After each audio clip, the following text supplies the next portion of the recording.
Hello दोस्तों, फैक्टोजार के नए वीडियो में आपका बहुत बहुत स्वागत है। मेरा नाम है शिव और आप देख रहे हैं मंडे मिस्ट्री का एपिसोड 2। और दोस्तों, आज के इस वीडियो में हम बात करने वाले हैं जापान की एक ऐसी औरत के बारे में जिसके सवालों के जवाब देना आपको पड़ सकता है भारी। आपकी मौत का कारण बन सकते हैं उसके कुछ चंद सवाल। जी हाँ दोस्तों, आज के इस वीडियो में हम और आप मिल के बात करने वाले हैं जापान की एक औरत जिसका नाम था कोचिसाकी ओना और जिसके नाम से ही पूरा जापान आज भी काम जाता है। एक ऐसी औरत जो बच्चों और अकेले इंसानों का शिकार करती थी। सो आज के इस वीडियो में हम जानेंगे क्या है कोचिसाकी ओना के पीछे की सच्चाई और क्या है ऐसे राज जो आज भी राज ही बने हुए हैं। तो चलिए वीडियो को शुरू करते हैं, लेकिन उससे पहले अगर आप हमारे चैनल पर पहली बार आए हो और आपको इसी तरह की मिस्ट्री भरी वीडियोस देखना पसंद है और ऐसी चीज़ें जानना पसंद है जिनके बारे में कोई नॉर्मली बात नहीं करता, जिनके राज आज भी राज ही हैं, सो अगर आपको इंटरेस्ट है इसी तरह की मिस्ट्रीज में, सो ये चैनल आप ही के लिए बनाया गया है। तो make sure you subscribe the channel and hit the bell icon. So video को स्टार्ट करते हैं। कोचिसाकी ओना एक ऐसी औरत जिसके सवालों के जवाब देना बन सकता है आपकी मौत का कारण। जी हाँ दोस्तों, हम बात कर रहे हैं जापान की एक ऐसी औरत के बारे में जिसको कि मौत के दूसरी शक्ल के नाम से भी जाना जाता है। दोस्तों, कोचिसाकी ओना एक ऐसी औरत की कहानी है जिसको जापानीज अर्बन लेजेंड माना जाता है। दोस्तों, जापानीज अर्बन लेजेंड ऐसी कहानियों का समूह होता है जो इंसानों के बीच एक सच्चाई की तरह फैलती है। दोस्तों, कोचिसाकी ओना को एक निर्दयी आत्मा के रूप में भी जाना जाता है। एक औरत जो अपने मुंह को मास्क या किसी भी चीज की मदद से आधा ढके रहती थी और अपने हाथ में कोई भी छोटा सा धारदार हथियार या कोई भी शार्प ऑब्जेक्ट आप बोल लीजिए, वो अपने हाथ में पकड़े रहती थी। दोस्तों, जापान के लोगों और वहाँ के स्टोरी टेलर्स की अगर हम बात माने तो होता ये था कि कोचिसाकी ओना किसी सुनसान जगह पर अगर कोई बच्चा या कोई भी इंसान अगर अकेला मिलता था तो वो उसके सामने आती थी और उससे कुछ सवाल पूछती थी। दोस्तों, उसका पहला सवाल उस इंसान से ये होता था कि क्या वो खूबसूरत है। उस वक्त अगर वो इंसान ना में जवाब देता था तो वो उसको उसी शार्प धारदार हथियार से वहीं के वहीं मार देती थी। लेकिन अगर कोई बचने के लिए बोलता था कि हाँ वो खूबसूरत दिखती है तो वो अपने फेस पर से वो मास्क हटा देती थी। दोस्तों, उसका फेस जो था वो यहाँ होंठ से लेके यहाँ कान तक कटा हुआ था और उस भयानक डरावने चेहरे को दिखाने के बाद वो दोबारा उस इंसान से वही सवाल पूछती थी कि क्या वो खूबसूरत दिखती है। और अगर वो इंसान उस वक्त बोलता था नहीं तो वो उसको वहीं पे ही मार देती थी। और अगर बचने के लिए वो बोलता था कि हाँ वो खूबसूरत दिखती है तो वो उस इंसान के भी मुंह पे उसी तरह का लंबा सा घाव कर देती थी। दोस्तों, कई स्टोरी टेलर्स का ये भी मानना है कि अगर कोई उसके सभी सवालों के जवाब हाँ में दे देता था तो वो उसको उस वक्त नहीं मारती थी, वो उस वक्त उसे जाने देती थी। लेकिन रात में वो उसके घर में विजिट करती थी और सोते हुए ही वो उस इंसान को मार देती थी।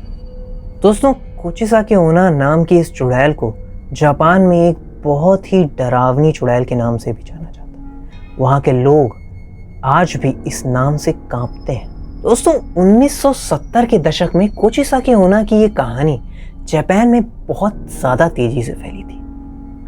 वहाँ के लोगों ने, वहाँ की जनता ने कोचिसाकी ओना को देखने और उनके साथ इसी तरह की घटनाएं होने के दावे किए थे। जो भी लोग उस भयानक चेहरे वाली चुड़ैल के शिकार हुए वो आज तक मिले नहीं, उनका कोई सबूत नहीं मिला। दोस्तों, अब हम जानते हैं कि आखिर कोचिसाकी ओना का इतिहास क्या है, आखिर क्या है इस भयानक चुड़ैल की पीछे की कहानी। अगर हम जापानीज इतिहास में झांकें तो हमें पता चलता है कि अपने समय में कोचिसाकी ओना एक बहुत ही ज़्यादा खूबसूरत लेडी हुआ करती थी। वो बहुत ज़्यादा सुंदर थी और उसको इसी बात का घमंड था।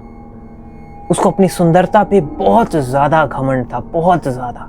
और कोचिसाकी ओना का जो पति था वो एक जापानीज सैमुराई था। एक बार उसके पति को लड़ाई के सिलसिले में कहीं बाहर जाना पड़ा और जब वो वापस आया तो उसने पाया कि उसकी पत्नी किसी और आदमी के साथ है। ये देखकर उसको बहुत तेज गुस्सा आया। उसने उस आदमी से पूछा कि वो उसकी पत्नी के साथ क्या कर रहा है। तब उस आदमी ने जवाब दिया कि तुम्हारी पत्नी बहुत ज्यादा खूबसूरत है।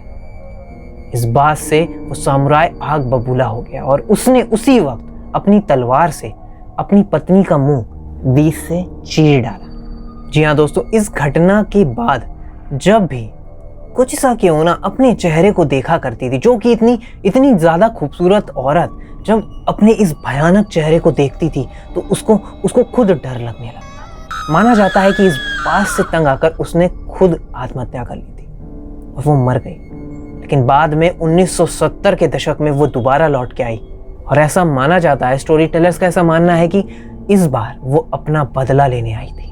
1970 के दशक में जब वो वापस आई दोस्तों, तब शुरू हुआ उसका वो खूनी खेल, जिसके साए में आकर न जाने कितने लोगों ने, न जाने कितने बच्चों ने अपनी जानें गंवा दी। आज भी जापान में कोचिसाकी ओना के नाम से लोग कांपते हैं और आज भी ऐसा माना जाता है कि कहीं ना कहीं उसकी रूह वहां भटक रही है। दोस्तों, जापान की एक जगह है गिफू नाम से।